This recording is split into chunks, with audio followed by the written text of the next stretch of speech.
శాఖ మంత్రి పదవి కూడా ఈ యొక్క భారత రాజ్యాంగం వేసినటువంటి భిక్ష. ఎందుకంటే ఈ దేశంలో ఉన్నటువంటి కోట్లాది మంది జీవితాలకు వెలుగును ప్రసాదించింది, విముక్తి పరిచింది బాబాసాహెబ్ అంబేద్కర్ భారత రాజ్యాంగం.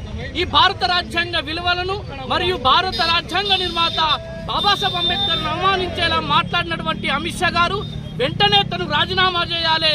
లేని పక్షంలో ఈ దేశంలో ఉన్నటువంటి దళిత, బహుజన, మైనార్టీ, ముస్లింల శక్తి ఏందో మేము చూపిస్తాం. బిడ్డ, ఈ రోజు ఇలా ప్రధానమంత్రిగా ఉన్నటువంటి నరేంద్ర మోడీ గారు ఈ రోజు నువ్వు ఛాయ్ అమ్ముకునే స్థాయి నుండి ఇలా నువ్వు పీఎంగా మారినవంటే కారణం కేవలం బాబాసాహెబ్ అంబేద్కర్ ఇచ్చినటువంటి భారత రాజ్యాంగమే. అమిత్ షా గారు మీరు ఆ పదవిలో ఉన్నారు అంటే కారణం బాబాసాహెబ్ అంబేద్కర్ ఇచ్చినటువంటి భారత రాజ్యాంగమే. వేల కోట్లాది మంది వ్యక్తులకు కూడా ఈ రోజు ప్రాణులన్నిటి కూడా రక్షణ కల్పించినటువంటి ఏకైక చట్టబద్ధత కలిగినటువంటి దేశం.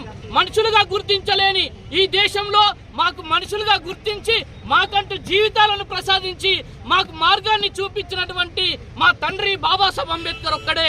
ఈ దేశంలో ఈ భారత రాజ్యాంగం ద్వారానే నడిచేవాడు ఈ దేశంలో ఉండాలి.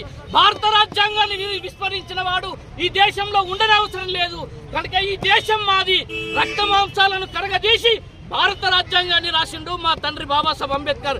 ఆయన రక్త మాంసాలు దారబోసి రాస్తే ఈ రోజు వేల కోట్ల మంది మా జీవితాలు ఈ రోజు ఆరోగ్యంగా, ఆనందంగా, విద్య, ఉద్యోగాలతోటి ఇలా మేము బతుకుతా ఉన్నాం.